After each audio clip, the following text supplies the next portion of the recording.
So I've been in India for the last 5 days, and I was just in Germany and Amsterdam last week.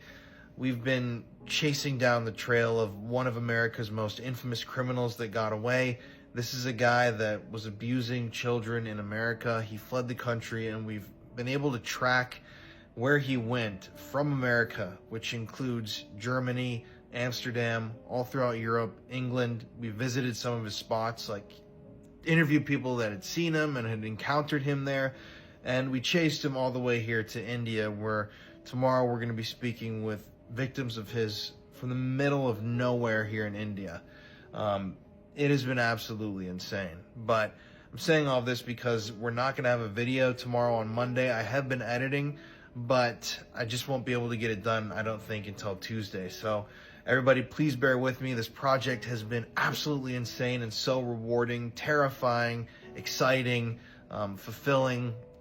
And yeah, we'll be back on Tuesday with a new video. It's super exciting. It's the Black Swan Inn. I don't have a video there. I had to take down my last one from years ago, but we were joined by Elton and Overnight. They actually invited us out, so it's an incredible video. But yeah, watch out for the trailer tomorrow, and then I'll see y'all on Tuesday once I have just a little bit extra time to edit and make this video perfect. Anyways, y'all, good night. The movie Girl in the Basement is based off one of the most disturbing cases ever, so let's explain it. In 1984, 18-year-old Elizabeth Fritzl vanished from her home in Austria. Her parents reported her missing, and for years, her whereabouts remained a complete mystery. But the truth was more terrifying than anyone could have imagined. Josef Fritzl, Elizabeth's own father, had lured her into the basement of their family home and imprisoned her there. He told the rest of the family and police that she had run away to join a cult. What no one knew was that Josef had built a hidden soundproof cellar beneath their home, complete with a reinforced steel door, coated locks, and no natural light. This would become Elizabeth's prison for 24 years. During that time, Josef repeatedly raped and abused her, eventually having 7 children with her. 3 of those children were raised in captivity with her. 3 others were brought upstairs by Josef, claiming they had been mysteriously left on the doorstep with notes from Elizabeth. 1 child died shortly after birth and was incinerated by Josef in a furnace. Elizabeth and her captive children were finally discovered in 2008 when one of the children, Kirsten, then 19, became seriously ill. Josef reluctantly allowed her to be taken to the hospital, which triggered an investigation. Elizabeth was freed and the truth unraveled.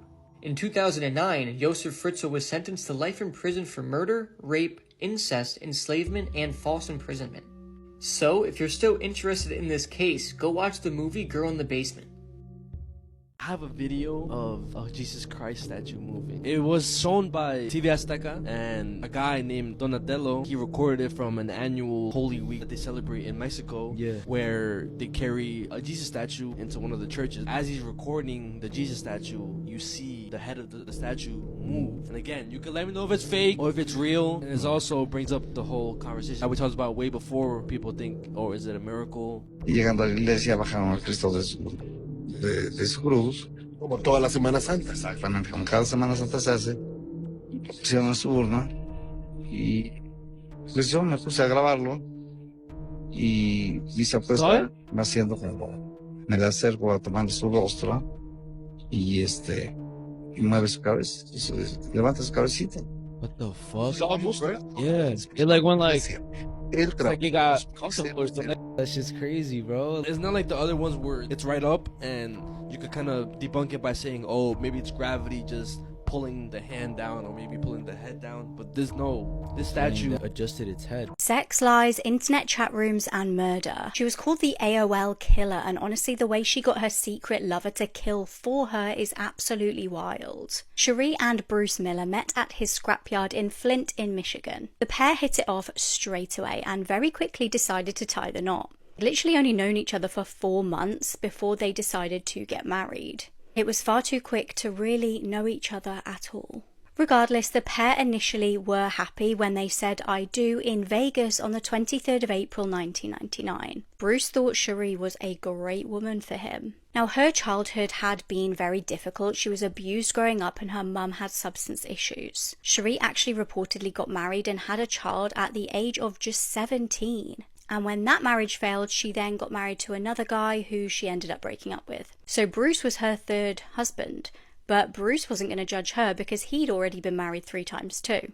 It's reported that Cherie's second husband disturbingly was even arrested at one point for abusing her daughter, but the charges were dropped because of lack of evidence. By the time she was 26, she was a single mum to 3 kids, and obviously just really looked to Bruce to support her. And Bruce really wanted to do this. He was a very hard-working man. He was always out trying to earn money for them. She actually spent a lot of time at home just doing whatever she pleased, like just spending his money, and he didn't really mind because he just wanted to keep her happy. This was the late 90s, and us 90s kids know just how simple and like basic computers were back then. I remember my school had 1 computer between all of us, and the only program on it was Paint.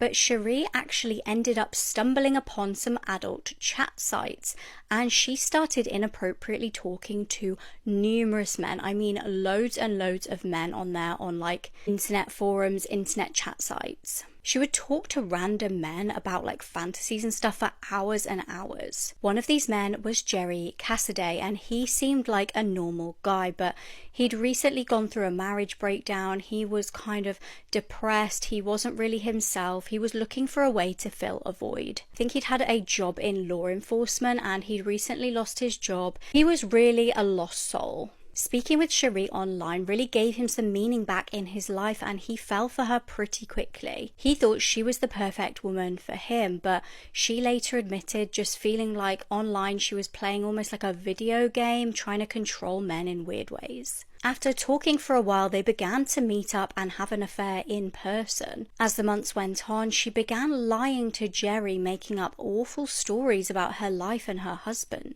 She pretended she was being abused by Bruce. She then told Jerry she'd fallen pregnant with Jerry's child. Now, Jerry believed this, and it almost was like he wanted to believe it. I think he just wanted to start a new life with Cherie. So she told him, like I said, she was pregnant, but spoiler alert, she wasn't. This whole thing was a lie, and he believed it. She sent him pictures of a positive pregnancy test. She would stick her belly out when she had like a food baby and pretend that this was a real pregnant stomach. But horrifically, things got even darker. She lied to Jerry and said that Bruce had found out about the pregnancy and beaten her and caused her to lose the baby. Now, Jerry was understandably devastated by this and was comforting her through this supposedly awful time. And pretty soon, another lie. Again, she told him she was pregnant. This time, though, she claimed she was having twins. Jerry was almost desperate at this point for the pair to be together. He wanted her to divorce Bruce and just be with him. After all, he thought she was being abused and carrying his children. Then, on the 5th of November, Jerry got a startling email. Now, it was apparently off Bruce, and it was terrifying. The email said he knew about the pregnancy and would force her to get rid of the babies. The next day, another email came through, confirming that the babies were gone.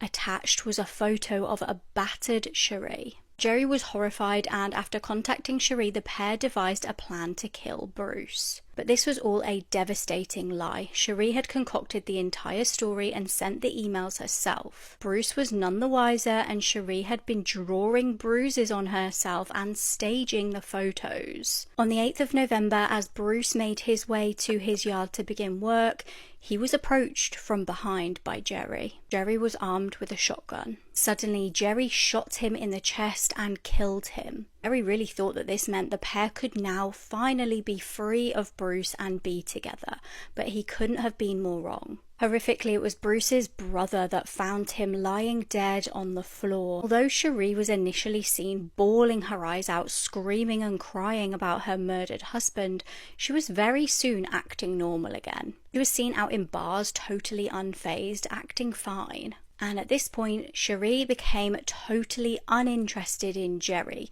It was absolutely wild to him. He thought that the pair would now be together, but she just started completely blanking him. Then another blow. She suddenly got a new boyfriend out of nowhere, just weeks later. Everything around Jerry started to crumble. He couldn't believe that she would do this, and he began realizing that he had been manipulated into killing her husband. On the 11th of February 2000, Jerry was found dead in his home. The realization that he'd murdered an innocent man for no reason had been too much to bear for him, and he'd unalived himself. Following his death, his family discovered a briefcase hidden under his bed full of evidence that he collected that would finally prove that Cherie was to blame. This included printouts of the conversations between the pair, concocting the plan for the murder. Finally, Cherie was arrested, and she was ultimately sentenced to life in prison, but even managed to find a fourth husband while she was behind bars. Nothing has quite disturbed me like the final images of 14-year-old Noah Donahue on CCTV and what happened to him after. On June 21st, 2020, security cameras in Belfast, Ireland captured the bizarre final moments of Noah Donahue. Noah was only 14 and lived with his mom, Fiona. He was an only child and was really close with his mom, and she even described him as her soulmate. That day wasn't unusual, and Noah seemed like his normal, happy self, but the circumstances that followed are strange. At around 5:45 p.m., Noah left his home on his bike to meet up with a couple of friends at a park across town known as Cave Hill. The path he took was a path that he'd taken many times before, and he was wearing his backpack that held his laptop and several books. 5 minutes later, CCTV captured Noah riding down Royal Avenue, which is a really busy street with a ton of stores. But by the time he made it to the end of this street, his backpack was gone. No one knows how he lost it, and CCTV didn't capture what exactly happened to it. At around 6 p.m., a driver reportedly saw Noah fall off his bike at an intersection, and when he got out to try and help him, Noah quickly rode off. The next time he was seen on CCTV, he was riding several miles away from where he was supposed to be meeting with his friends, and now he was completely naked. He was also missing his helmet. A witness also saw him in a heavily populated cul-de-sac, but again, CCTV didn't capture what happened to his clothing or where exactly he lost them. The last known sighting of Noah was at 6:03 p.m. CCTV showed him getting off his bike, still naked, and running down the side of a random house towards a gated park. That was the last time he was seen alive, as he completely vanished after this. Noah was supposed to call his mom at 6:30 that night, but he never did, and he was normally really punctual about this. So when Fiona couldn't get a hold of Noah and when he never came home, she reported him missing to the police service of Northern Ireland by 9:30 p.m. A massive search was launched almost immediately, and a search and rescue team found his bike in the cul-de-sac where he was last seen on CCTV. They also found his cell phone along that same path, but what's incredibly strange is that if you remember, Noah was naked that night, but to this day, his clothing has never been found. It would take 6 days for there to be any updates, but it would only bring more questions to this already mysterious case. On June 27th, 2020, Noah's naked body was found in a storm drain half a mile from where he was seen getting off his bike. He was about half a mile deep into this drain, and despite his body having been in the drain for several days at this point, there was hardly any water damage to his body. Before the PSNI even identified Noah, they were adamant that there was no foul play, and for some reason, the medical examiner agreed. Police believe that he entered the drain on his own accord and that the drain was accidentally left unlocked by a maintenance worker. And because of this, the medical examiner stated that he died from drowning. But Noah's mom isn't so sure about that. According to her, the tide comes in twice a day in those tunnels, so at the very least, Noah would have been submerged at least twice a day for those 6 days he was missing. But he only had little water damage, and only to his hands and feet. Those drains also contain sewage, and if he was really in there that entire time, you would think that his body would have some insect or rodent damage. But his body had none. The PSNI to this day state that there's no evidence to suggest foul play, and their theory is that he suffered a head injury after falling off of his bike that day and became disoriented, causing him to go into that drain. But so many things don't add up about their theory. Noah didn't know the part of town where he was seen riding his bike, let alone the area with the storm drain. And adding to the mystery is the fact that the storm drain itself is so secluded that people who lived in the area for 20 years didn't even know it existed. So how did a little boy know how to get in there? Noah was also scared of the dark, and the storm drain was pitch black. So it just doesn't make any sense that he would willingly climb in the drain by himself, let alone go as far back as where he was found. And it's also strange to me that police are saying no foul play is suspected when Noah's laptop was found with an actual criminal after he went missing. The criminal in question had previous convictions of theft and robbery, and they said that they just found Noah's backpack on Royal Avenue after his disappearance. And for some reason, authorities just took his word for it, so this person was never linked to Noah's death. There have been many theories as to what could have happened to Noah, such as him possibly being attacked on Royal Avenue that day with a heroin needle, causing that bizarre behavior. Other theories include an initiation ceremony gone wrong, a police cover-up, and even suicide. But those who knew Noah say he would never intentionally hurt himself. Because Because of how the PSNI completely mishandled this investigation, Fiona took it upon herself to investigate Noah's death, and she actually found that around 3 the morning Noah disappeared, at least 4 witnesses heard screaming coming from the area where he was last seen. Fiona even brought this information to the police, but they never followed up. It was also brought to light that 2 separate people saw Noah naked in the cul-de-sac that night, but for some reason it took them 30 hours to report this to police, even with knowing that there was a missing child in the area. Fiona was able to find Noah's last Google search before he left the house that night, and it was a search for Cave Hill, the park where he was supposed to be meeting his friends. So how did he end up in the complete opposite direction that night? Was he going to meet up with someone? And how exactly did he end up in that storm drain? I also want to point out a crucial piece of information. Noah reportedly snuck out of his house just 14 hours before his disappearance. He was caught on CCTV sneaking out at 3:30 a.m. in the pouring rain, wearing a t-shirt, shorts, flip-flops, and some headphones. He returned 30 minutes later, but this time without his flip-flops or headphones. To this day, no one knows where Noah was going that morning or if he was meeting up with someone, or why he came back missing his shoes and headphones. This information wouldn't come to light until 2 years after his death. But what's crazy is the fact that the PSNI knew about this secret sneak out, even when they were actively searching for Noah when he first went missing. But they didn't tell anyone about this, not even his own mom. An inquest is set to begin this September to comb through the evidence and hopefully provide more answers about this case. But it's left many wondering what truly happened to Noah that summer night.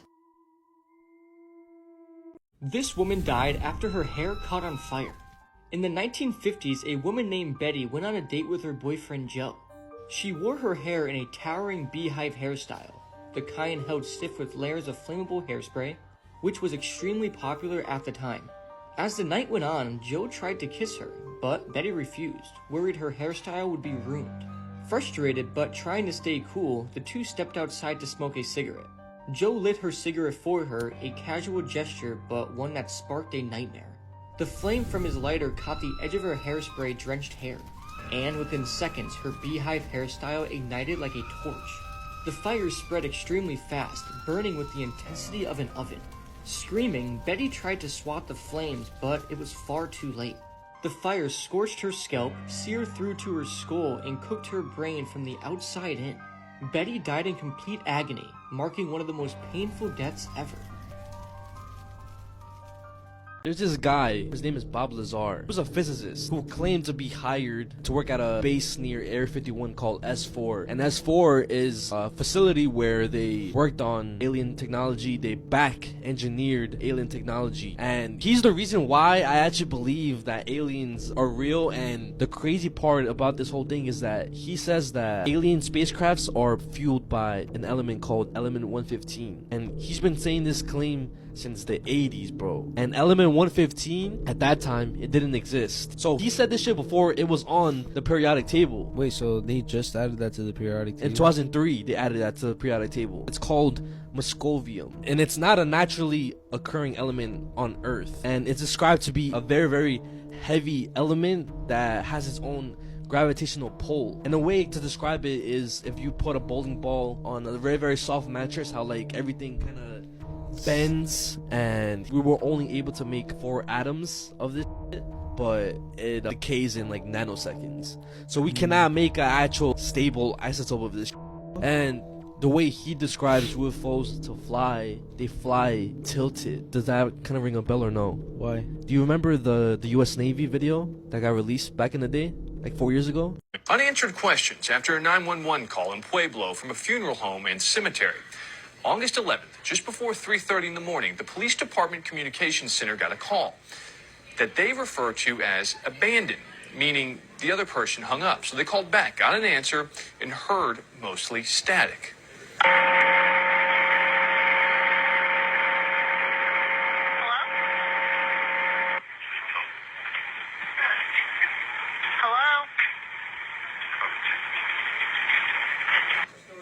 An officer was sent out to check out the funeral home and cemetery and says it was locked up and dark with no one in sight.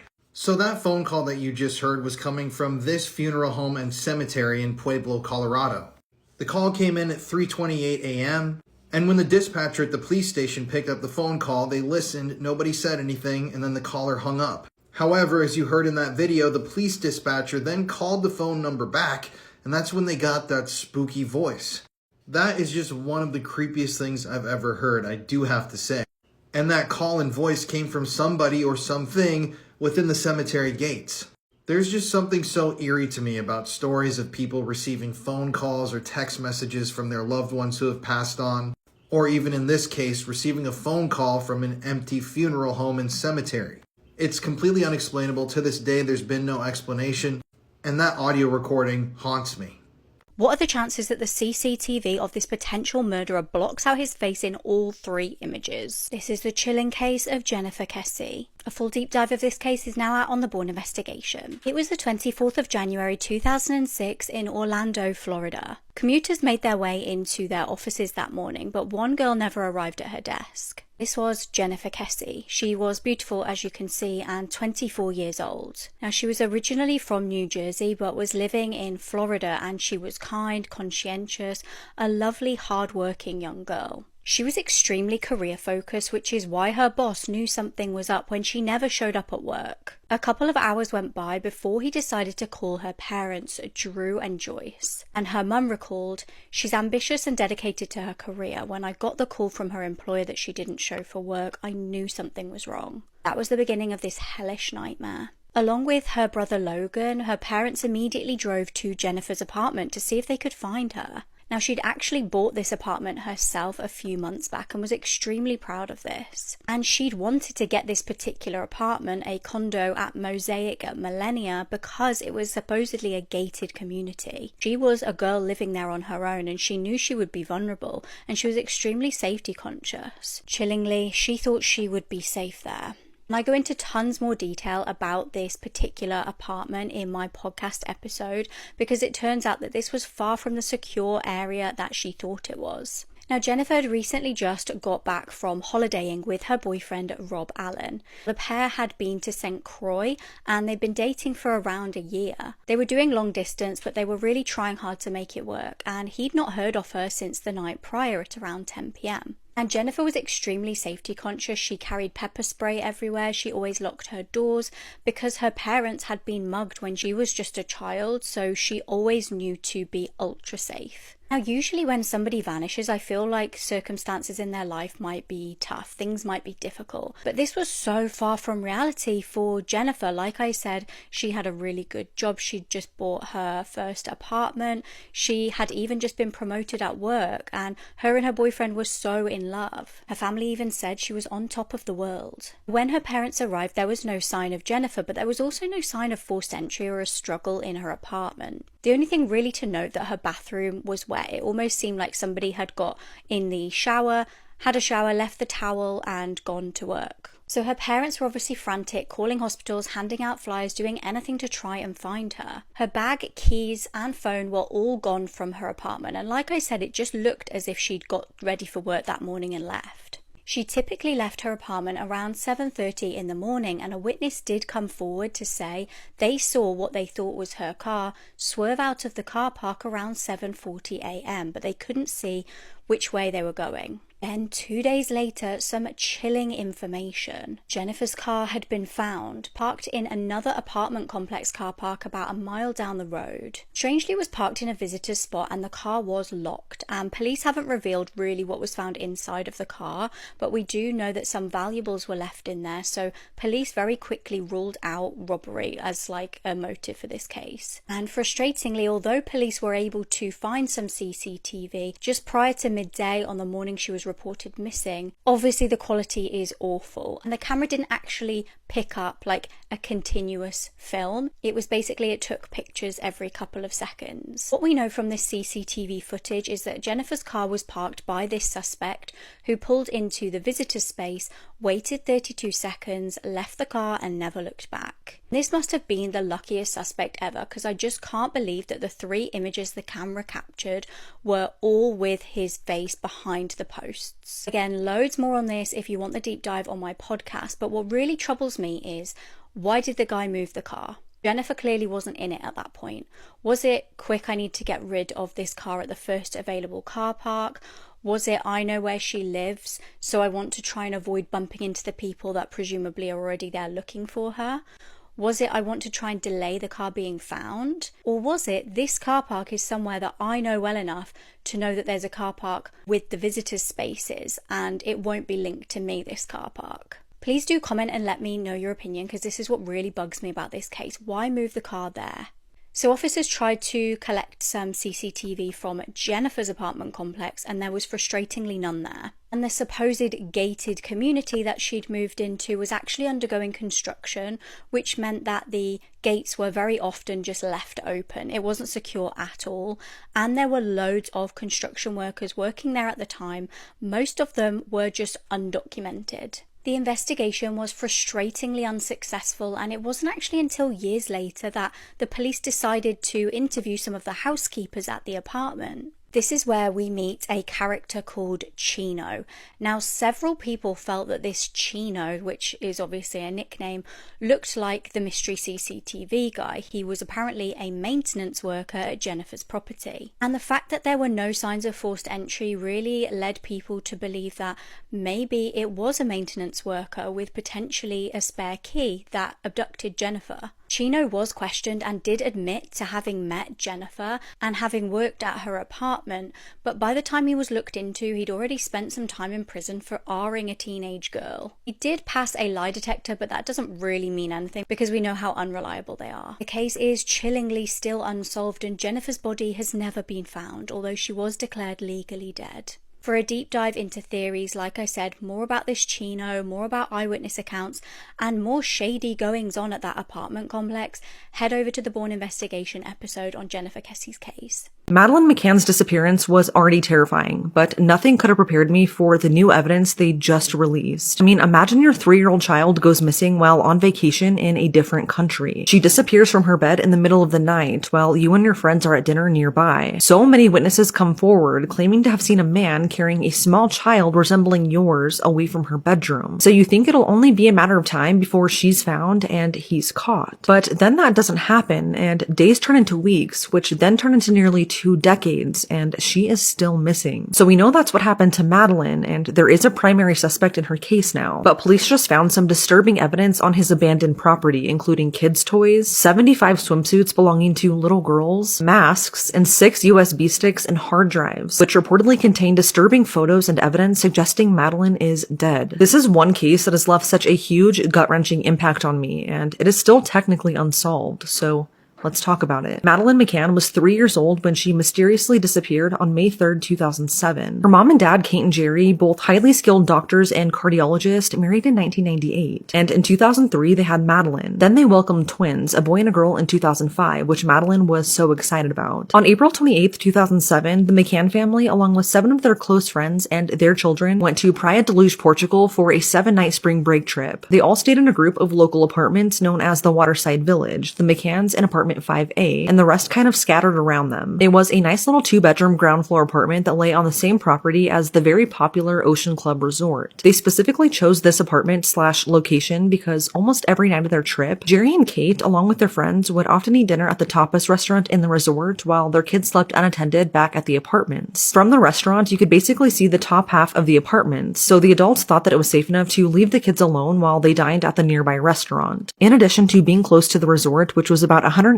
feet away, the McCanns reportedly always kept the front door locked, which was right next to their kid's bedroom. Madeleine and her younger siblings all shared a room, with Madeleine being on her own bed and the twins in a cot in the middle of the room. The bedroom also only had one waist-high window with curtains and a metal exterior shutter that could only be opened from the inside, and the McCanns kept this shut during their entire trip. Madeleine slept opposite to this window. So with all of these precautions in place, they felt safe enough to leave Madeleine and the twins sleeping in their beds while they went out to eat. This brings us to May 3rd, 2007. The day started out great like usual. The kids went to the resort's daycare, then they all met up for lunch and a swim in the pool. This is the last photo ever taken of 3-year-old Madeleine, as she would disappear later that night. Kate and Jerry put the kids to bed around 7 that night. They recalled Madeleine sleeping peacefully in her light pink Eeyore pajamas with her favorite blanket and stuffed animal. At around 8:30 p.m., Kate and Jerry left the apartment to go eat dinner at the resort's tapas restaurant with their friends. Like I said, they felt safe leaving the kids alone because it was a pretty short walk, and you could see part of the the apartments from the restaurant, but you couldn't see the front door. And although generally speaking it was a close walk, you still had to walk along a narrow public street just to reach the doors of the Ocean Club Resort. And then you had to walk through the resort to the other side of the pool just to get to the restaurant. So really, it wasn't a straightforward walk. For the last 4 nights of their trip, the resort staff had reserved the same table at the same time for the McCanns and their friends. And they left a note to make sure this happened, saying they all had their kids sleeping alone in the apartments, which is kind of scary if you think about it, because anybody could see that. Jerry and Kate and the rest of their friends would all take turns checking on their kids every 30 minutes. And to make it easy, they left the sliding glass patio doors unlocked with the curtains drawn so that they could sneak in without waking them up. The first check was from Jerry at 9:05 p.m., and he said Madeline and the twins were sleeping just fine. But initially, he had left their bedroom door almost all the way closed, but now it was wide open for some reason. Before he left, he cracked it once again and then went back to the restaurant. At around 9:30 p.m., it was Kate's turn to check on her kids, but one of their friends named Matthew offered to do it for her since he also had to go and check on his. Matthew noticed when checking on the McCann's kids that their bedroom door was once again wide open, but he didn't hear them, so without fully checking to see if they were okay and in their beds, he just cracked the door and left. Then 10 p.m. hits, and this is when Kate goes to check. Kate also went through the unlocked sliding glass door, and she also noticed that the bedroom door was wide open, but when she went to close it, it slammed shut because of a breeze. When she opened it, she realized that the window in the kids' bedroom was now open, and Madeline was gone. The twins were still sound asleep in their beds, and Madeline's blanket and stuffy were still on her bed, but she was nowhere to be found. Kate then ran back to the restaurant screaming, quote, "Madeline is gone. Someone's taken her."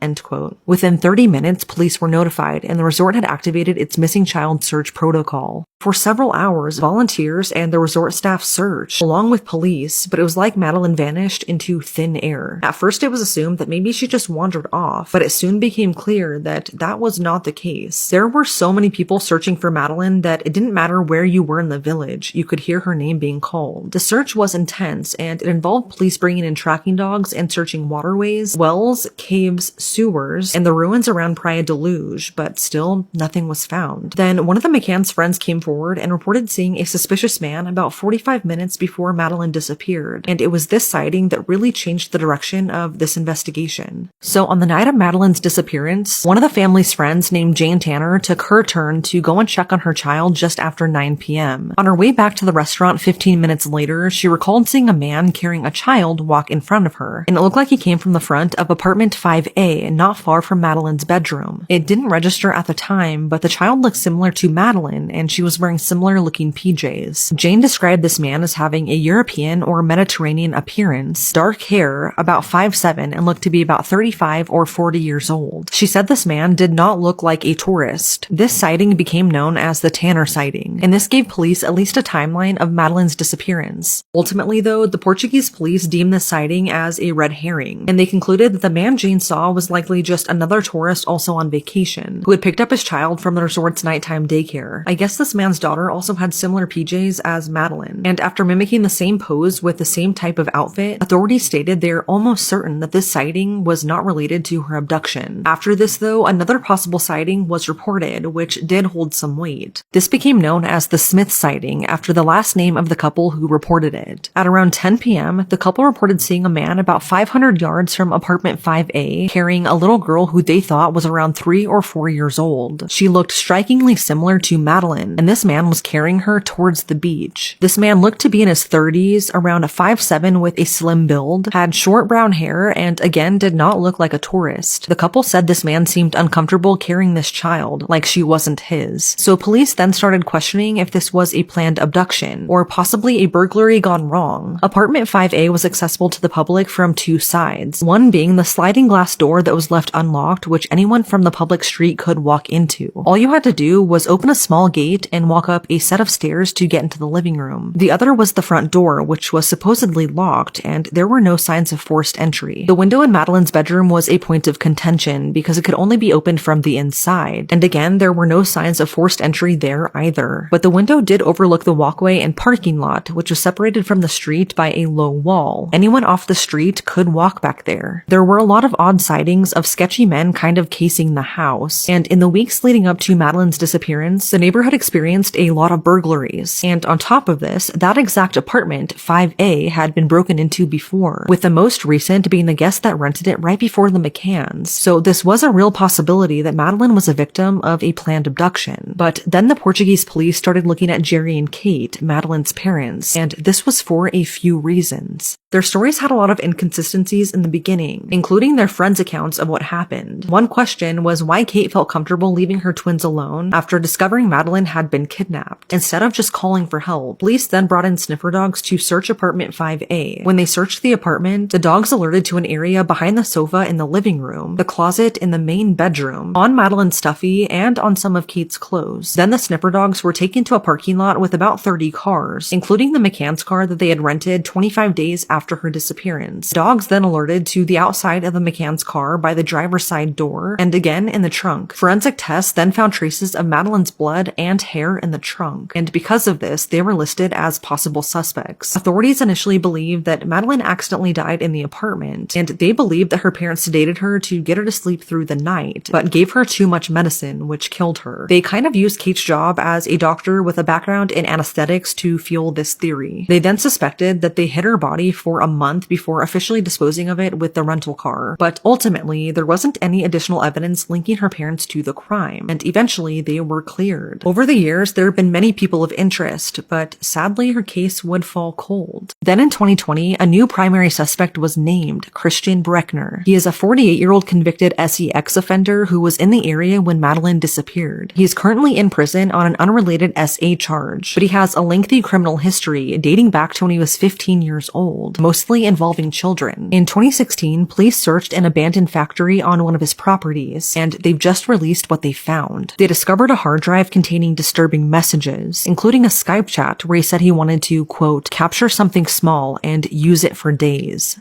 End quote. Then police found 75 little girl swimsuits, kids' toys, chemicals, and most disturbing of all, they found 6 USB hard drives and memory cards which showed horrible photos of child abuse. They found these hard drives buried underneath his deceased dog, and one of the hard drives contained evidence that suggests Madeline is dead. What exactly it showed has not been confirmed, but it doesn't look good. Christian reportedly even confessed and bragged about abducting Madeline, saying she didn't even scream. Phone records place him in the area when she disappeared, and what's incredibly disturbing is that just 2 years before Madeline went missing, he SA'd a 75-year-old woman in the exact same town where Madeline disappeared. He was convicted of that in 2019 and is serving a 7-year sentence, but he's expected to be released in September of this year. As of right now, he's still the primary and only suspect in this case, and authorities did find some pretty damning evidence, but apparently not enough, because as of today, he has yet to be charged in connection to Madeline's disappearance. Although we don't know what exactly happened to her, police believe that she is likely dead and that Christian Bruckner is somehow responsible. This case gained national attention and is the most heavily reported missing person case in modern history. And even so, Madeline is still missing. It's crazy to me that in a 30-minute time frame, someone took her and made her disappear forever. How in just 30 minutes on what should have been a fun family vacation, the McCann's world forever changed. But it's now been 18 years, and whatever happened to Madeline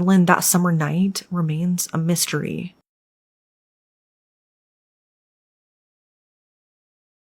Hammer coined the phrase, "You can't make this stuff up," might have known the story of real-life boogeyman, Albert Fish. A slight, elderly man with grey hair, no one suspected the kindly single father of being sadistic child murderer and cannibal. These are videos humans were never meant to see. Okay, so we all know what the Northern Lights are and how beautiful they are. It's probably one of the best things to witness with your own eyes on Earth. But I guarantee most of us only saw pictures of the Northern Lights. Well, the video I'm about to show you shows a man who is standing directly underneath the Northern Lights, and this might be the best thing you will ever see in your entire life. This might be the closest any person on Earth has ever gotten to the Northern Lights, and this person was directly underneath them. Here's the video.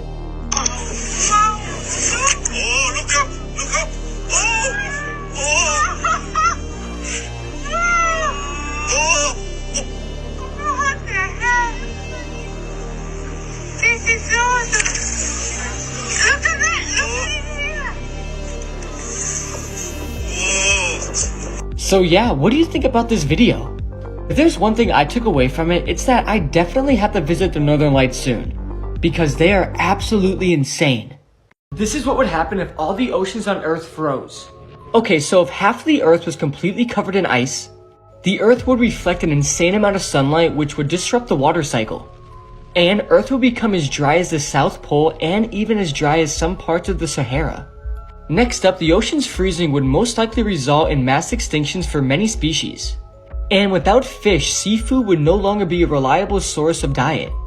Next up, the oceans, specifically the phytoplanktons, produce 50 to 85% of all oxygen in Earth's atmosphere, which would result in billions of animals and people suffocating. But if you manage to get extremely lucky and survive all of this, eventually oxygen levels will go back to normal. But sadly, our planet Earth would never be the same. Also, just imagine this actually happened, and you can literally just walk across the oceans to Europe and any other country you want. Hypothetically speaking, of course. But nonetheless, this is extremely interesting, and we should all hope this never happens. I was kidnapped and killed by the FedEx delivery guy when I was only 7 years old. My name is Athena Strand, and I'm a 7-year-old girl living in Paradise, United States. On November 30th, 2022, I found myself alone with my stepmother at my father's house because my parents are separated. I had an argument with her, so out of frustration, I decided to leave the house. When I stood in the driveway in front of my house, a FedEx truck suddenly stopped in front of our house. A 31-year-old man, Tanner Horner, got out to deliver a package. However, he didn't approach our house. Instead, he came towards me. He grabbed me and pulled me into his truck. Unfortunately, I couldn't resist. After my stepmother searched for me for an hour without success, she decided to call the police. A large-scale police search began, but it was in vain. My body was found 10 kilometers away from my home. I was brutally strangled by Tanner Horner, and I did not survive. Tanner pleaded guilty in court, but the sentencing is still pending. What kind of punishment does he deserve? I lived for 15 years with a lone tapeworm in my brain after eating sushi. My name is Wong, and I am 28 years old. My story began in 2004 when I contracted a parasitic infection from regularly consuming sushi. For years, doctors struggled to identify the cause of my health problems, marked by repeated vomiting, mysterious numbness on the left side of my body, and muscle weakness. In 2007, I was diagnosed with a malignant brain tumor, and despite treatments, my health continued to deteriorate. I had to leave my job due to recurrent epileptic seizures and fainting spells. For a decade, my family and I sought answers from specialists across the country. It wasn't until 2018 that doctors discovered I had a tapeworm lodged in my brain. The parasite was in a risky area for surgery, so I was advised to undergo non-surgical treatment. However, the tapeworm continued to grow, and emergency surgery became necessary. During the nearly 2-hour operation, doctors found it to be a schistosoma mansoni, a flatworm parasite typically found in the intestines of cats and dogs, but rarely in humans. Dr. Gu Yuming, deputy director of the Guangdong Brain Hospital, emphasized the importance of completely removing the parasite to prevent regrowth. Today, I am relieved and grateful. I am grateful that doctors successfully removed the lone tapeworm from my brain. Is one of the world's largest ever kidnappings. On the 26th of September in 2014, 43 Mexican students completely vanished. They disappeared from a teacher's college after being forcibly abducted in Iguala, Mexico. The college was a left-wing all-male school which was closely involved with student activism. The students regularly took part in protests. The day that they vanished, 100 students had travelled to the nearby town. They were intending to hijack some buses to protest in nearby Mexico City. Apparently this was quite common to do, and they were protesting against discriminatory hiring practices for teachers. On the 26th of September at around 6 p.m, the 100 students headed to the town. They commandeered some of the buses, and at 9 p.m. they tried to drive out of the city. However, they were blocked off by the local police. Some students managed to escape, but shockingly the police opened fire on these buses. Students tried to fight back by throwing rocks at them. Police also mistakenly fired shots at a bus which was carrying a local football team. They ended up killing 2 people on that bus. A woman in a nearby taxi was also killed by a stray bullet. 3 students were also killed in the gunfire. The body of a third was found the next morning. By the looks of his body, he'd been violently tortured. 43 of the students were reported missing after the clash. Eyewitnesses saw groups of the students being rounded up and put into vehicles by police. After they were driven off, nobody would hear from the 43 students ever again. There are loads of different theories about what happened to these missing students. If you're interested in hearing more, I've posted a full YouTube video about it.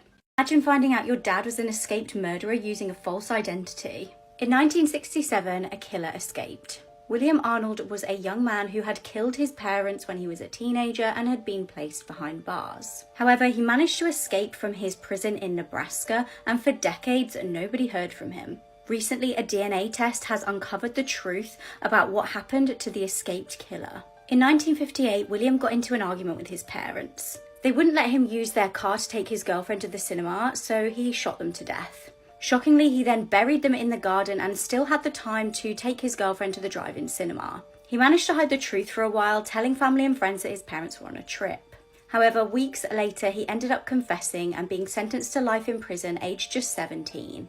While in prison, William and his friend hatched an escape plan. They managed to break free in 1967 and no one ever heard from William again. Police later discovered he changed his name to John Damon and started a whole new life. He met a woman, married her, and helped to look after her 4 children. They then later divorced and he moved to Australia.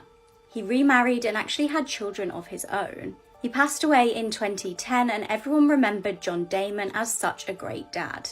But in 2022, the truth came out.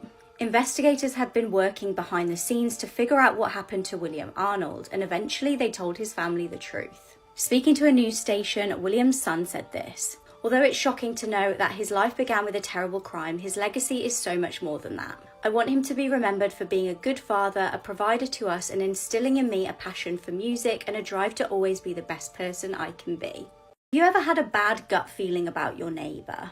Nate Kibbe always seemed a little bit odd to his neighbours. He lived in a trailer in New Hampshire and always seemed very private. Little did locals know that this was because he was hiding a hideous secret. During his school years, he was considered aggressive and cruel. As an adult, his behaviour got worse. He got in trouble for grabbing a 16-year-old off a school bus and also providing false information while trying to buy a weapon. He was argumentative and locals say that he was someone you would just try and avoid.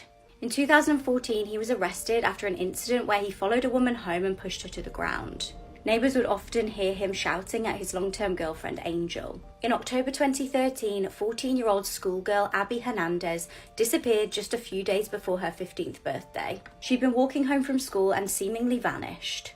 Nate had stopped by the side of her and offered her a lift. She actually got in the car due to having blisters on her feet, and he then threatened her with a gun. He put a jacket round her head, broke her phone, and tasered her when she tried to get free. When back at his home, he tied her up, taped over her eyes, and forced her into a motorbike helmet before SAing her. For 9 agonising months, she was held hostage. He put a shock collar around her neck and kept her in a shipping container. Now, Abby is a very bright girl, so she tried to gain his trust. She said she went along with everything that he asked. This started working, and eventually he gave her a little bit of freedom. He allowed her to read a book, and she noticed inside was his name. In July 2014, Nate discovered that he was potentially in trouble with the police. He'd paid an S worker with fake money and she had reported him. Anxious that police were going to raid his property, he let Abby go under the condition that she didn't tell anyone. After the 9-month ordeal, she was finally free to walk home. She obviously told police straight away what had happened. They raided his trailer and arrested him. He's serving a sentence of 45 to 90 years and Abby has actually forgiven him. She helped with the creation of a film about her kidnapping called Girl in the Shed. This boy killed his neighbour for TikTok fame and got away with it. When he was 16, Zachary Latham's mum passed away and he went to live with his grandparents. He'd been known to cause trouble and had several assaults on his record, and when he moved areas, this didn't change. He posted regularly on his TikTok about his love for cars, but he started to make enemies in his new area due to his reckless driving. William Durham, a 51-year-old corrections officer, was Zachary's neighbour. He lived with his wife and 2 sons next door. Due to Zachary's behaviour, tensions grew between the Durham family and the Lathams. In April 2020, Zachary got into a confrontation with William's wife, Catherine. She confronted him about his reckless driving, and Zachary filmed the exchange for TikTok. He mocked the woman, calling her a Karen, and the video got over 3 million views. Shockingly, Zachary's followers were actually encouraging his behaviour. They were egging him on to slash her tyres and cause even more trouble. The Durhams had a 21-year-old son called William Jr. When he found out about the video that had been posted online, he confronted Zachary too. However, during that exchange, Zachary threatened him with a knife. The Durhams tried to get police involved, but they just weren't interested. Shortly after this, Zachary intentionally swerved his vehicle, narrowly missing the youngest Durham son. That day, the entire family decided to confront Zachary and put a stop to his behaviour once and for all. That day, Zachary and Catherine got into an altercation in which Zachary hit her in the face and pushed her. The entire Durham family then went round to Zachary's house to confront him. Zachary armed himself with a stun gun and 2 knives. Zachary's wife recorded, presumably for TikTok, as the drama unfolded. A huge brawl erupted and Zachary stabbed William and attempted to stab one of his sons. During the struggle, Zachary took a blow to the head and was concussed. Witnesses reported seeing blood absolutely everywhere. Police attended the scene and sadly, William Durham had passed away. Shockingly, during Zachary's trial this year, he was found not guilty. His defense team stated that he'd acted in self-defense. It's all over for P. Diddy because he's allegedly one of the worst sexual predators in the history of music. So P. Diddy is a very, very famous rapper, music label owner, and he's been credited with finding and helping discover a lot of young and budding artists. But on November 16th of this year, one of his exes named Cassie accused him of sex trafficking, rape, and domestic violence. This woman basically stated that P. Diddy had repeatedly assaulted her for years during their on and off again relationship, and she even stated that at one point he had allegedly broken into her house and assaulted her after breaking in. But just a short time after this was made public, P. Diddy settled the lawsuit with Cassie and basically stated he wished her well. But then days after settling this lawsuit, another woman came forward and filed a SA complaint against him. This woman claimed that P. Diddy had drugged and raped her while she was a college student in the year 1991. Of course, P. Diddy denied this claim, but the story gets worse and worse. On the same day that the second woman came forward claiming that P. Diddy had assaulted her, a third woman came forward. This time, she stated that P. Diddy and his friend Aaron Hall had taken turns raping her and a friend 30 years ago. Then, 2 days ago, some of the most disturbing allegations against P. Diddy surfaced. This woman, who's going by Jane Doe, stated that when she was 17, she was approached at a lounge in Michigan by P. Diddy and the former president of Bad Boy Entertainment, Harvey Peer, and she was then convinced by these men to take a private jet to a recording studio in New York City. This woman claims, though, once she got to the recording studio, she was given substances and she was viciously gang raped by P. Diddy, Harvey, and a third assailant who remains unnamed. Now, for his part, P. Diddy has denied all these allegations, said that these are people just trying to ruin his reputation, basically take his money. But I will state here that for years, people have been talking about some of these strange things that P. Diddy has been seen on video doing with people he hangs around with. And there have been rumors that P. Diddy has been a rapist for a very, very long time. So I'm sure that there are going to be more allegations, but yeah, I think for now, P. Diddy is definitely done for.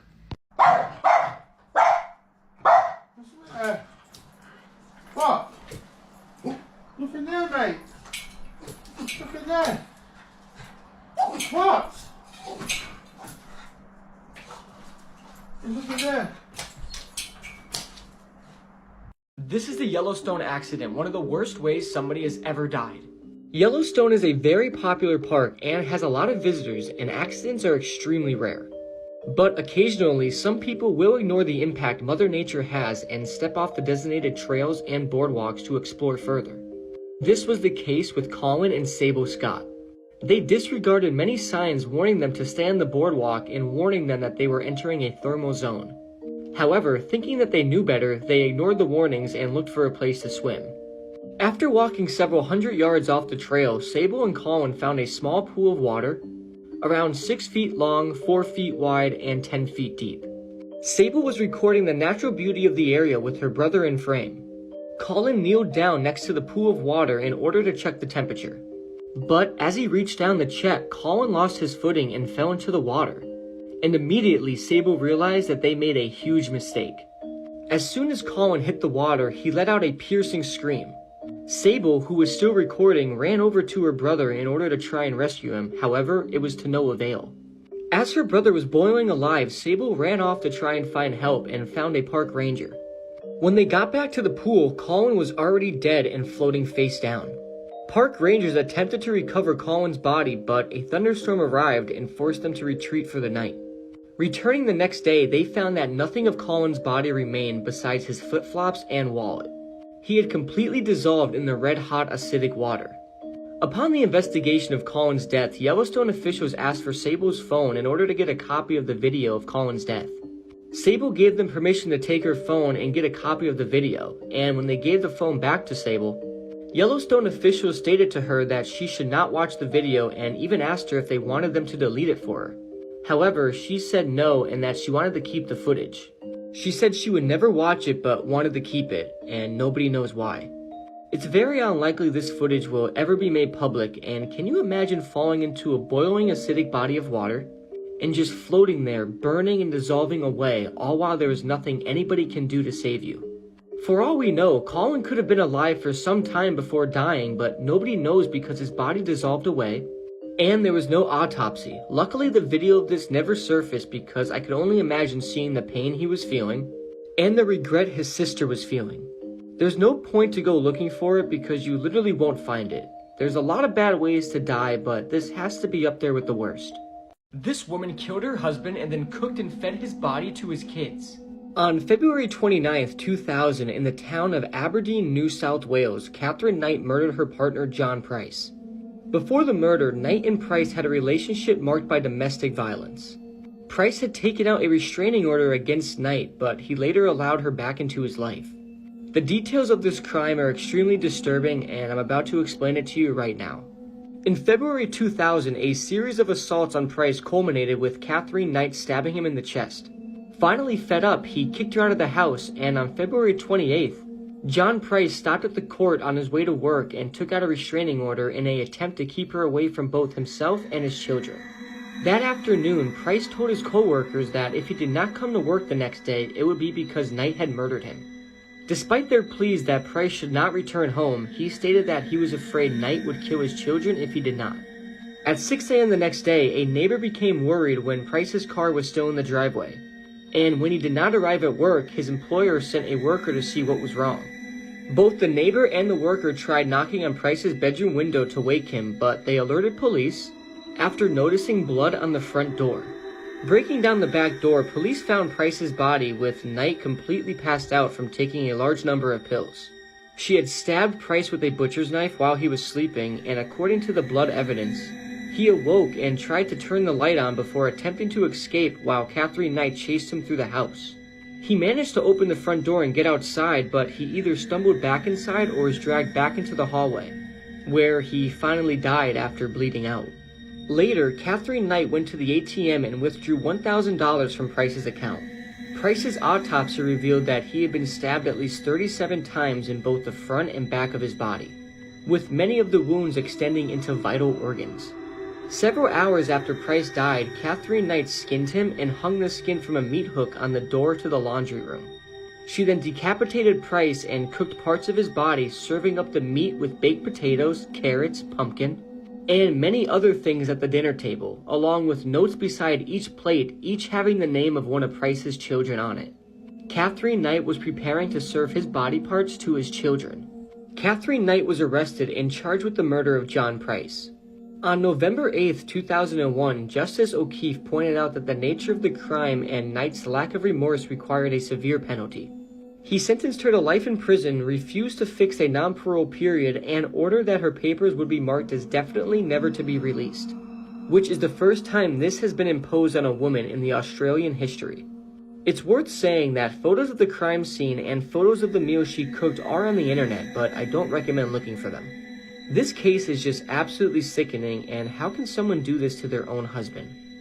The death of Anthony Bourdain never sat right with me, so let's take a look into it. Anthony Bourdain was a famous American chef, an author, and a travel documentarian. And Anthony was most well known for his Travel Channel show, Anthony Bourdain No Reservations, where he traveled the world and ate some of the best food on the planet.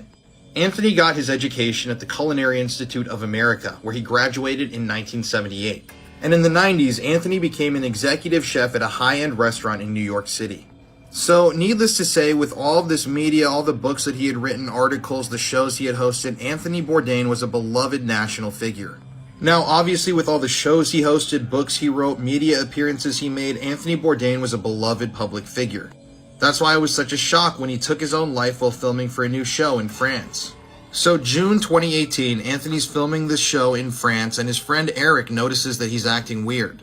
And in between filming, Anthony missed dinner and then breakfast. That's when his friend Eric began to grow concerned. They then performed a welfare check on Anthony in his hotel room, and they discovered that he had taken his own life by hanging. Now, according to reports that were done after Anthony's death, this was allegedly an impulsive act. Now, Anthony was a very outspoken critic of the way the world was. He was a vocal advocate against sexual harassment in the entertainment industry. He frequently discussed how much he hated racism. And he was a prophet for peasant foods, as he called them, or cheap foods in foreign countries. Now, to this day, people don't know exactly why Anthony decided to take his life that day, but some people have theorized, and this is just a theory, that it had to do with his girlfriend, Asia Argento. Now, it was well known that Anthony was really invested in his relationship with Asia, but some have claimed afterwards that this relationship was mutually open. And in the weeks before Anthony's death, Asia had appeared in press photos with another man at the Cannes Film Festival. Anthony Bourdain had also become known as the Sid Vicious of the culinary world. And earlier on the day that Anthony took his own life, Asia posted a cryptic Instagram story. She was wearing a Sid Vicious shirt that said "fuck everyone" on it. And she wrote on the story, "You know who you are." About 3 hours after this story was uploaded to Asia's Instagram, it was announced that Anthony had been found dead. And she quickly then deleted the photo, and she immediately went into PR mode and claimed that the story was about Harvey Weinstein, who she was speaking out against at the time. And she then went on to claim this open relationship thing and stated that she loved Anthony and missed him so much. Now, a lot of people have come out and been very skeptical about Asia's claims. They said that the two's relationship was extremely volatile, that Anthony was deeply unhappy with the open relationship status, and that he almost felt embarrassed by her. Keep in mind, at around the same time Asia was speaking out about Harvey Weinstein, she had been accused herself of assaulting a 17-year-old boy in a hotel room. There are, once again, like I've said before, a lot of conspiracy theories regarding Anthony Bourdain's death, but if you want me to talk about those, I'll make a completely different TikTok. R.I.P. Anthony Bourdain. He truly was a culinary genius, a visionary, and he's still missed to this day. This story has absolutely horrified me. Trigger warning for child abuse. The details are absolutely horrific. This is 3-year-old Bastien, and he was murdered by his father in an absolutely brutal way. Bastien was born on the 17th of May 2008 in France. This is his father, Christophe Champenois. He was out drinking on that day, and when he was told that he had a son, he simply shrugged and said that he didn't want one. Bastien's grandmother described him as an unwanted child. He never experienced love, he was regularly abused, and he was seen as a burden. Some of the abuse that Bastien endured was being locked in a cupboard in the pitch black for hours on end, or being sat on a windowsill all day trying not to fall off. In November 2011, Bastien had been at school, and his mother Charlene was told when she picked him up that he'd been a little bit naughty and he'd flushed another child's drawing down the toilet. He'd already been punished accordingly by his teacher, but when Christophe found out, that wasn't good enough for him. He needed to punish him too. When Bastien got home from school that day, his father stripped him naked, threw him into the washing machine, shut the door, and ran the cold cycle. The washing machine started filling with freezing cold water and spinning while Bastien screamed for his life. What's even more horrifying is that Bastien's mother was sat in the next room doing a jigsaw puzzle with her daughter, completely ignoring Bastien's screams. When the cycle finished, Christophe opened the door and pulled out a lifeless Bastien. He then turned to Charlene and said, "At least he won't bother us anymore." Christophe actually called the emergency services himself and said, "I've got a little problem, my son has fallen down the stairs." When emergency services got there, they saw that Bastien was soaking wet and he had water coming out of his nostrils and mouth. They then changed the story and told them that he drowned in the bath. However, when police spoke to Bastien's 6-year-old sister, she told them the truth and said, "Daddy put Bastien in the washing machine because he was naughty at school." Bastien died from a mixture of head injuries from being spun in the washing machine and from drowning. It soon came to light that the family were already known to social services, and the night before Bastian's murder, Christoph had messaged their social worker saying, "I'm going to throw Bastian from the second floor, even if it gets me 15 years in jail." She was actually on sick leave and she didn't see the message until it was too late. Christoph was found guilty of Bastian's murder and sentenced to 30 years in prison. And Bastian's mother Charlene was found guilty of aiding and abetting murder and violence and sentenced to 12 years.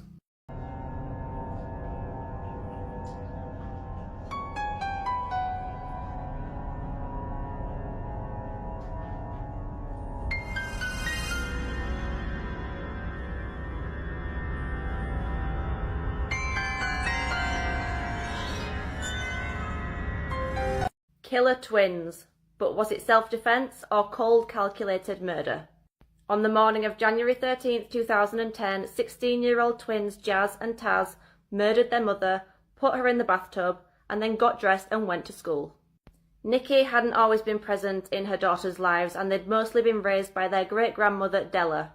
Della said that Nikki's presence was sporadic in her daughters' lives and that she flitted in and out when it suited her. But in 2007, when they were just 13 years old, she requested custody. They immediately clashed, and the twins found their mother's attempts to control them hypocritical. Arguments soon led to physical altercations, and this led to juvenile court and counselling for Nikki and her girls. This then led to them going back to their great-grandmother's care. Nikki again requested custody, and they were soon placed back with her on January 5th, 2010. Just 8 days later, Nikki was dead. On January 13th, 2010, the twins called 911 saying that they'd come home from school and found their mother dead in the bathtub. Nikki had a cut to her scalp and multiple stab wounds. It was soon discovered that the girls also had injuries, including bite marks that matched their mother's dental records. They were arrested in May 2010 and initially pleaded not guilty. However, after being offered plea deals, they both confessed. It wasn't like it was a fight on the street. It was more of a fight to somebody die. And she trying to hit us with the pot.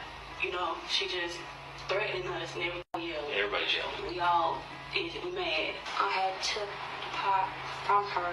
This one she had grabbed and I kind of turned like you said, get back. But she didn't keep the knife in her hand.